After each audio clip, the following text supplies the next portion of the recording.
Ladies and gentlemen, g'day and welcome back to the channel. My name's Economics Mate and this is World of Tanks Blitz. And in today's video we're going to be showcasing the Grille 15 once again. I made a video on this a few months ago and I said this tank is actually not a bad tank at all.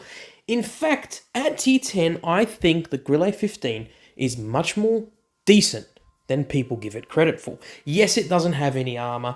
Yes, it's quite large and its camera rating is not the best, but it has one of the best guns at T10, considering the fact that it's also an absolute laser beam. Let's go very quickly through the statistics before showcasing an absolute banger of a match by my good friend Trapmelon. This is the statistics of this tank. Now, obviously, it's got no armor, so no point in going through the armor profile. Now, the concealment is very important. While stationary has 59% concealment. Now, if you're running this thing with Camo-Net, you will get more effective concealment ratios, and that's what I would recommend running this thing with. In terms of damage per minute, as you can see, okay, it's a 150mm gun, obviously. It's got 3,516 damage per minute. Now, as you can see, I am running this tank with gun rammer. Now, I can hypothetically run this thing with calibrated shells. And I'm going to showcase what that does for the penetration, right? But I feel like it's got enough pen as it is. Reload is 9.9 seconds, okay? Aim time is 3.1 seconds, which is very nice. And 0.272 is the dispersion, which is very, very nice indeed. As I said, laser beam cannon. It's got 300 mils of AP pen, heat is 360, and your HE is 75. Now, obviously, I would rather run this thing with calibrated shells because it means I get more pen on my HE and way more pen on my heat. Now, it is a 580 alpha gun. At one point, this thing had 640 alpha, which made the DPM better. Okay, the tank was a lot stronger back then. It had 640 alpha, it had 960 as your HE damage. But for some reason, Wargaming decided to nerf the alpha damage on this thing and give it more DPM, which is, yeah, I don't know. It should have the 640 alpha that it originally had, in my opinion. You do have 5 degrees of gun depression and 15 degrees of gun elevation. So don't expect to play this thing on some kind of ridge line in a bush. You need to play this thing in a bush or behind rocks, peek-a-boom, and get back into cover. You have no armor. You will be killed almost instantly. Now, obviously, this thing can go 53 kilometers per hour top speed, but its average speed is about 35 kilometers per hour. So do be wary. It is quick, but the acceleration is not that good. So it's fast, but not quick. Running the equipment slots. Now, obviously, as you can see, I don't have this tank fully equipped just yet. This is my main account, not my press account. So some of these tanks you will see at T10, just so you know, there's people that say, why don't you fully equip all your tanks? Do you know how expensive it is to equip all of your T10 tanks? I have like 40-something T10. How many T10s do I have? Let's have a look. I have 39 T10 tanks. Do you know how expensive it is to equip every single T10 tank? It costs a lot of credits. A lot. So the fact that I've got to this point is pretty damn good. Now, yes, I would much prefer to play my Grille with full equipment unlocked. But again, to equip all my T10 tanks is very expensive. Let's go through the combat power. I would rather run this thing with calibrated shells to give me 407 heat pen and 81 HE pen. Very important. So I'd rather run this with calibrated shells. Now, obviously, with Vitality, I'll go with Defense System. With Specialization, I will go with the Camouflage Net because it gives me an extra 20% of concealment while stationary. The concealment is very piss poor on this tank. What do you call it? While you're stationary, while you're moving. So yes, definitely an improvement with that. Now, I would go with the Enhanced Gun Laying Drive to give me a better aim time. If I was going for this, I would definitely go for the improved assembly. There's no point in running the extra armor because you have no armor. I would go for the improved engine accelerator. I will also go for the refined gun, not for the vertical stabilizer. I think the refined gun just makes it even better in terms of dispersion. Definitely the enhanced tracks and the high-end consumables would be my pick. Now, in terms of provisions, I would be running chocolate. So the top chocolate. I'm going to run this as well with improved gear oil instead of the other chocolate. And of course, Spore Liner. Spore Liner. If you do not run this tank with Spore Liner, you are going to be destroyed by HE. Because you run this with Spore Liner, you get 20% less damage from high explosive shells. So it really, really helps in different situations. Trust me when I say it helps so much. It really does. And it makes all the difference in the world.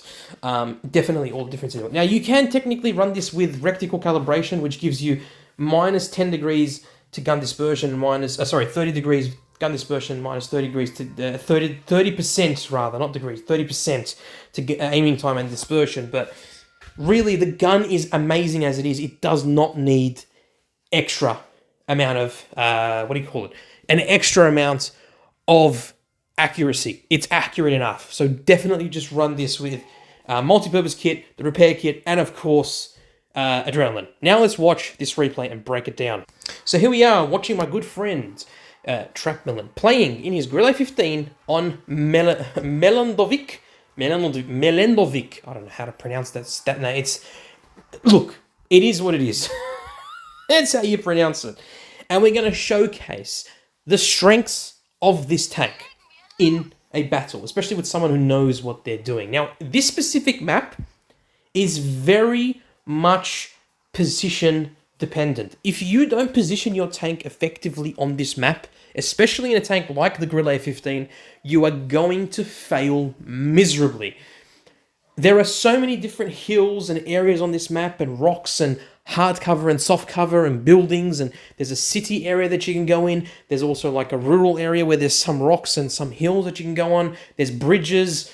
There is all kinds of cover and all kinds of hard and soft cover, I should probably say, where you can use this tank to its advantage. Now, Trap is playing this very aggressively.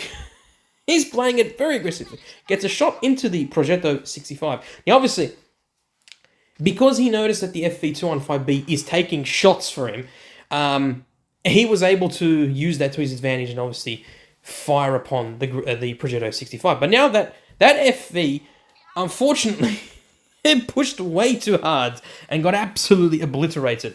The Minotauro is also pushing a bit too hard, and he too will be obliterated very soon. You notice that most of the team is basically here. All the enemy team is here. His team, unfortunately, is not. He gets another shot into the Progetto 65. Very, very good showcase of skill there, where he shot the Progetto because he knew it was going to be guaranteed to pen instead of shooting the IS-7, which may or may not bounce. And considering the Progetto was on less health, it was a better option to shoot. Now, he's repositioned himself. Can I just pause this right here? What in God's name is that AMX-50B doing out in the open against two tanks, a tank destroyer and another AMX-50B? Like, dude, why are you out in the open? Why aren't you on a hill or a ridgeline peek-a-booming those tanks? Why are you out? This is what I deal with on the APAC all the time, where you got some bloke at tier 10 who is literally just out in the open getting shot. Like, is there no concept of hiding, perhaps, peek-a-booming, side-scraping, going hole down, angling, face-hugging? Nothing. It's just out in the open getting shot. Now, the position that Trap is in is actually a very good position indeed. He's got this massive building here that's basically protecting him from either side. The tanks are on that side of the map, and he's waiting for them to make their way across the bridge so he can shoot them, which is exactly what he'll do. Now, WZ-115A is basically keeping those tanks on his side at bay, and he's making sure that he provides cover. Now, see, he's going to switch to the HE.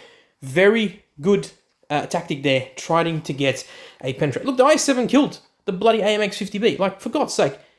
A beautiful HE shot there, 700 damage. Very nice indeed. He notices that there is an FV4005 there. He can take a shot from the AMX. Boom, thank you very much. Bob's your uncle. Gets rid of the FV. And he's on 2,700 damage and 1 kill. The AMX-50B is making his way up. He obviously ducks back into cover. Gets a nice AP shot into so the turret there. The turret is not very strong on that tank. The WZ-115A is about to notice what's going to happen when you... Wow! He got very lucky there. What was that? What was that? Oh my god. That WZ should not be alive. Oh my god. And good switch to the HE there to guarantee the splash damage kill. And it's a 3 versus 4 situation. This WZ... Okay, now he's dead. The Progetto kills him, but this WZ... Oh my god. I don't know how he managed to bounce all of those shots from the AMX on his butt, but he did. That's just ridiculous. People say there's Soviet bias. That was Chinese bias right there. Notice how... Oh, okay, I was literally just going to say, notice how he hasn't got shot yet. He just got shot by the Ho-Ri. But of course, he shoots him with HE, splash damaging to death, which is exactly what you should do. It's a 2 versus 2 situation here. You've got a Sheridan. Now, as a light tank, obviously, he needs to, perform his duties as a line tank and keep the tanks spotted. There's 2 heavy tanks, an IS-7 and a Type 71. 2 very devastating and very strong tanks. Now, notice how Trap is sort of waiting for the IS-7 to poke as well and waiting for him to be spotted. But obviously, he's not being spotted right now. The Sheridan does get shot. He's going to put a nice shot into the Type 71. Fantastic there. Good shot there. He's going to duck back into cover, which is what you should have done there, Mr. AMX-50B. And duck back into cover, you muppet. Now, the Sheridan, I don't know what you're doing. I don't know what the Sheridan is doing. Instead of going into cover and, spotting them on a ridge line, instead he's pushing on them for some reason, like he doesn't have any armor at all. Like, what are you bouncing, man? He's not going to shoot HE at you. He's going to shoot AP. God's sake. This is a very clutch game. Now, notice how Trap has also got a 10.5 second reload, which means he's running calibrated shells and not gun rammer. And also notice how he's got reticle calibration instead of running the adrenaline, which I would probably run more so than the reticle calibration. I feel like it's just a better option altogether. He did take a shot from the Type 71, which is a bit unfortunate there, but he's on 5,000 kills. 5,000 kills, for God's sake. He's on 5,000 damage and 4 kills. The IS-7 is... Oh, that was a very unfortunate shot there. Unfortunately, his gun dipped above where his gun depression meets, and he missed that shot completely. He's going to do the old loop-de-loop. The IS-7 is still capping the base. God knows what this Sheridan is doing. He can just fire HE at him to reset the cap.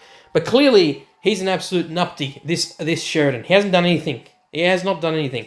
He's going to probably die. But, it is what it is. Very nice shot into the top of the turret there on the Type 71. This is exactly what you need to do. Yeah, Trap is telling him, dude, cap the base. Freaking get the base. Just hit the bloke with HE, for God's sake. Unfortunate there that he did get shot by the Type 71. He was trying to shoot him right in the what do you call it?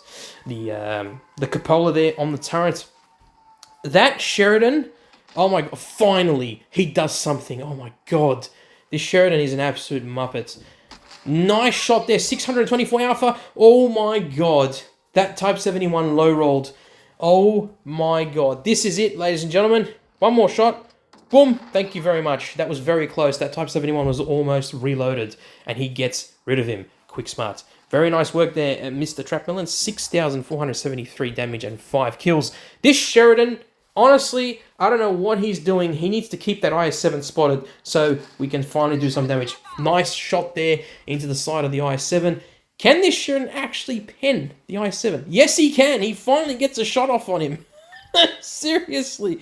Oh, this is ridiculous. This is like watching, around the hokey pokey and we turn around. This IS-7 is making his way to... Oh, beautiful shot there. A nice high roll. Oh, a bit unfortunate. He does die at 7,747 damage. But this Sheridan, is he going to manage to win the game? There's 7 seconds, 6 seconds, 5 seconds, 4 seconds, 3 seconds, 2 seconds, 1 second. Oh my god. Why? Absolute heartbreak. In a draw. You know what's worse than losing a battle? A draw. There's no one wins. Oh my giddy up. Oh, God's sake. Let's have a look at the medals here. Ace Mastery, Of course, he got the Radley Walters medal for killing 5 tanks. He got the high caliber. He got the Top Gun for doing 7,744 damage. He killed 5 tanks. He damaged 6. Let's have a look at the Sheridan. You guys ready? The Sheridan did 1,328 damage. Wow. Hey, you absolute nupty. Oh my days. Look how much XP Trap managed to get. 1,791 XP. It's insane. That's crazy. Absolutely crazy. That is the Sheridan. That is the Grille 15, ladies and gentlemen. An absolute bonkers tank in terms of its gun, laser beam accuracy, and just a great tank all round. Would I recommend playing it? Yes, if you know what you're doing. It's very key that you need to know how to play tanks like this. That's the key. But I'm pretty sure by the time you get to the Grille, you should be able to get used to tanks that have no armor and have big alpha. Just saying. Anyways, that's it from me, ladies and gentlemen. Hope you enjoyed the video. Look after yourselves, and see you on the battlefield.